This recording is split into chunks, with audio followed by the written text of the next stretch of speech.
promising young legislator, committees notwithstanding. So continue doing your work very strongly from where you are.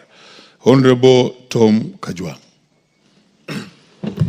Mr. Speaker, there are several things that arises from this motion, especially the report of the committee, and I may not deal with all of them. I just want to speak from where the distinguished member for Nyeri has left it, and I differ with her, as I've differed and as I've spoken publicly about some of these things. Women issues, in my view, is not two-thirds representation in this House. Women issues are maternal health care. Women issues are capacity building for Mama Mboga to be able to be economically viable in her local environment. Women issues is about safe water for the mothers as they bring up their families. Women issues, it is so simplistic in my view, and this is really advanced by the political class, by the elite, who would wish that representation is a woman issue, because those of us who are yes, Honorable, what's your point of order? TJ, let's hear this point of order.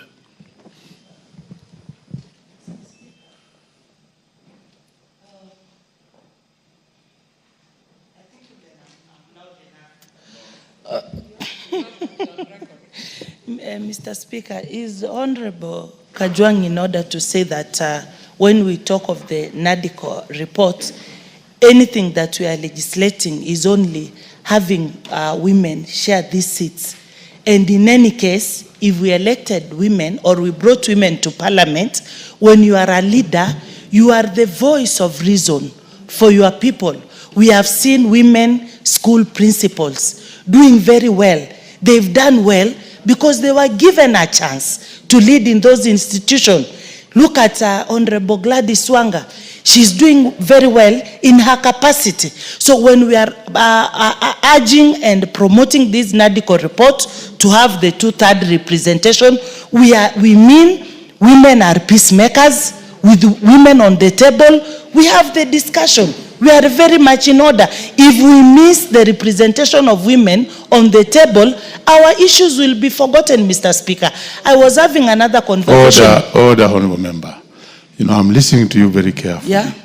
Honorable TJ is actually putting forward his story. He has not said all the things that you are saying.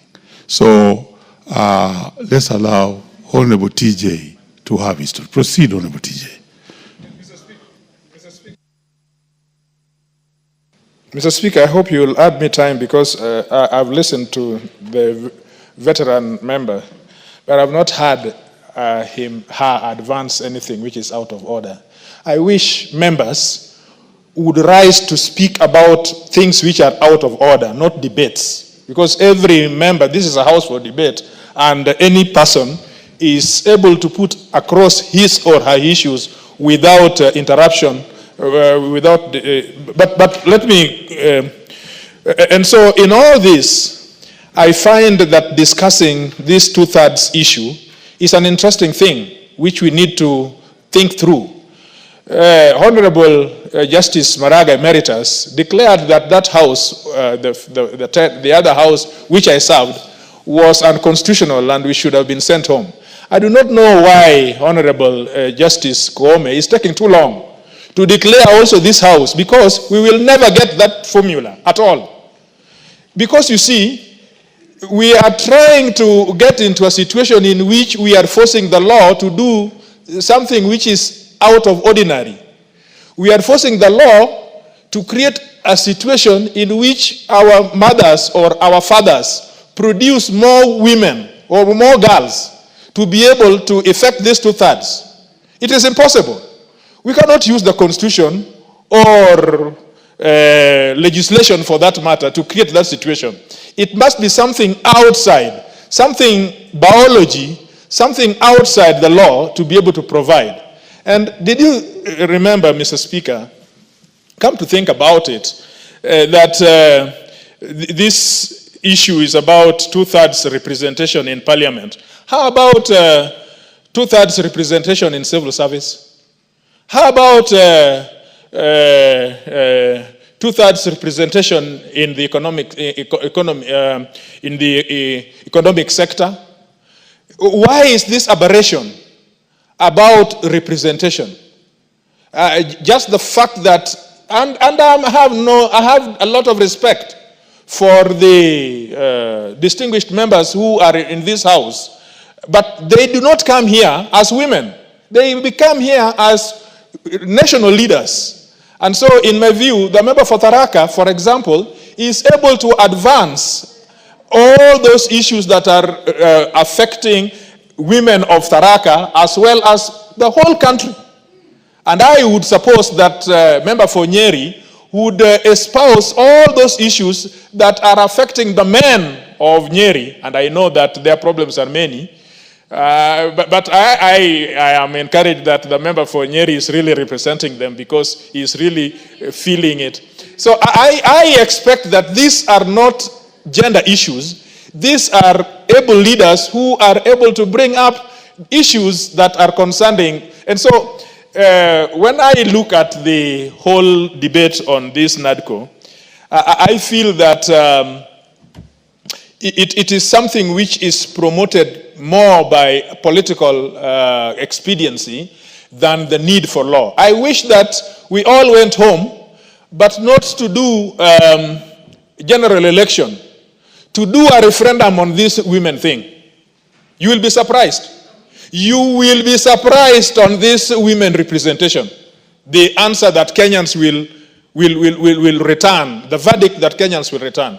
I really would wish that the chair of the committee would propose that we go on referendum on this issue and try it afresh. You may find that the constitution would be so altered in such a manner that you'll never believe. I thank you, and in one way I support it because there are all those issues which had been advanced by the proposer. But on this issue, I object.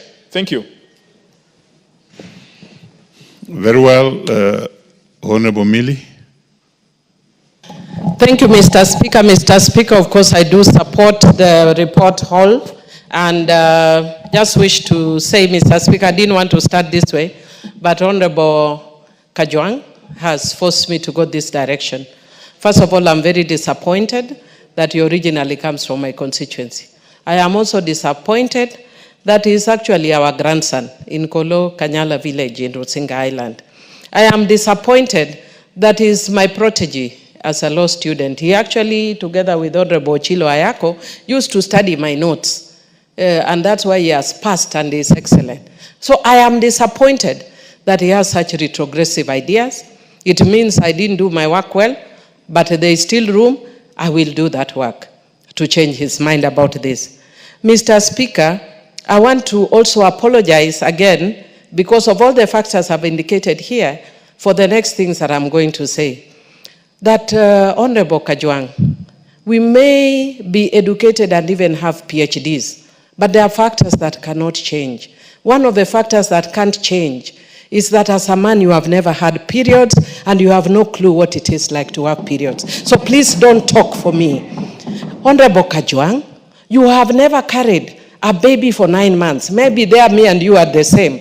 But most of the women here have carried babies for 9 months. So you cannot talk for them. They know what it is to labor for 9 months. So don't talk for us on issues of women. Don't purport to know issues relating to women. Mr. Speaker, it's the same way. I cannot talk about wet dreams because I don't know what it is like to ejaculate in the night, Mr. Speaker. Mr. Speaker, we are all very different as men and as women. And therefore, let us keep our lane. Let us love our brothers. Let us love our boyfriends. Let us love our husbands. Let us love our uncles. Let us love our fathers. Similarly, please, Also love your sisters, love your aunties, love your mothers, love your grandmothers. It's not a competition. Everybody knows that the world is skewed against us. What I'm telling Honorable Kajwang, in a very crude manner, is that you are not wearing my shoe. Only the wearer of the shoe knows. Mr. Speaker, I've said it here in this house before, that there were days that if I were to come here to debate the House on a critical issue, I wouldn't even come here. Why? Because I would be in a pool of blood. Because I would faint. I was being admitted in hospital every month for 3-4 days. Honorable Kajwang has not had to go that. And you expect me to go out there and compete equally with you. There is a load that I'm carrying as a woman that you have never carried, and you don't know how to carry, and you will never know to carry because you have the privilege of being a man. The same way in the US and other countries, there is white privilege. And so a white person cannot lecture a black person because you have not lived the shoes of a black person. In the same manner, a man cannot lecture me about being a woman because you don't know. And if you actually look at all the things that bedevil women, they start with men, menopause, menstruation and all that. Even though we love you and you are a necessary evil in our lives. That's why we marry you and you have you as boyfriends and all that. But you are a necessary evil. So I want to lecture you, but also plead with you, my brother, and my grandson. Yes, that please, don't make it look like women, that this thing of affirmative action is by elite women. We had Honorable Eshomo here, Mr. Speaker. She didn't know how to read and write when she came in here. She could only speak in Kiswahili. What is so elite about her? Is the fact that she can't read or write so elitist? She came from Samburu. That's where she grew up and she was raised. Right now, I've just come from where I've just gotten an award for working for women. And we were with the Chief Justice, Martha Koome. And I told her right there that I was not happy that she called us hot air and all those kind of things. But I told her about it when it comes to women's issues, my tribe is woman, and I told off the people who are attacking her that what they need to look at are governance issues and not hound her out of office simply because she's a woman. Because we know some of the people hounding her out of office are themselves extremely corrupt. But they didn't raise those issues about men. It is only when you have Martha Koome or Nancy Baraza sitting in those offices. Those are the things, in those offices, those are the things that I'm telling you that I wear a special shoe that you don't understand. Try wearing this high shoe. Try having the kind of figure I have and the material I'm carrying behind my back and walk with high shoes with that material and tell me if you can manage it from there to Honorable TJ, you don't know what we go through as women. And then enters menopause, hot flashes and all that. Honorable Kajwang, you don't know half the story of being a woman. And that is why we need affirmative action.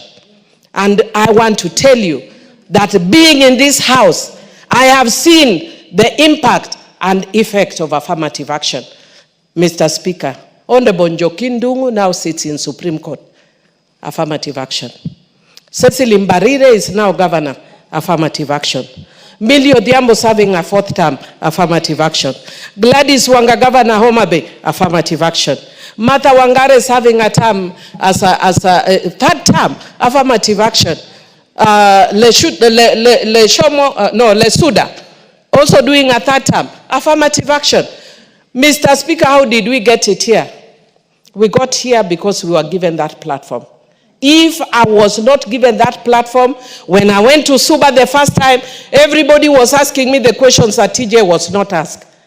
I was asked why I don't have a child. I was asked where my house is or my home is. I was asked where I'm married. Nobody asks him those questions. My house was burnt. My bodyguard was killed. I know that kind of violence may be similar, but it's worse when you are a woman. Right now, Mr. Speaker, I'm living here because of a case of a girl who is 19 years, who was reported to have been raped, and people are mocking her on social media. I'm meeting her with her mother. People are mocking her on social media. The girl is actually going through depression, and we may lose her because of what she's going through. The men don't have to go through those kind of things, Mr. Speaker. And when we actually trivialize the things women go through and make it an elitist thing. Honorable Kajwang, I know your daughter. She sings very well. in Nairobi Central SDA. She's an elite woman because she's grown in Nairobi. May she get that opportunity that also a rural woman may get. If you don't like us as the women in the house, think about your daughter. She's a wonderful woman, and she needs that chance, just like every other woman. Mr. Speaker, I want to say that I'm very happy that we are discussing this as we are commencing the International Women's Day, which is coming on the 8th of March. And it is a reminder that it is a long journey. From 1975 in Mexico, right up to now. We moved to Copenhagen, we moved to New York, we were in Nairobi with the Nairobi forward-looking strategies. Honorable Kajwang, it has been a journey. And for some of us, it is a lifelong journey. I am committed to changing the lot of women. And that is why what I'm wearing today is written, Women Committed to Changing the Lot of Women. And I will not stop. I've said I'm not retiring from this because this is a cause for life. And so I'm encouraging my brothers, let's not trivialize this issue. These are your daughters. These are your mothers. I know wives, we have different stories. These are your daughters. These are your mothers. Please have empathy. In Jesus' name. Amen. Great, and I think members, you have seen what debate can be. Honorable Kajwang still allowed Honorable Millie to have her story. Great. Now let's have the Honorable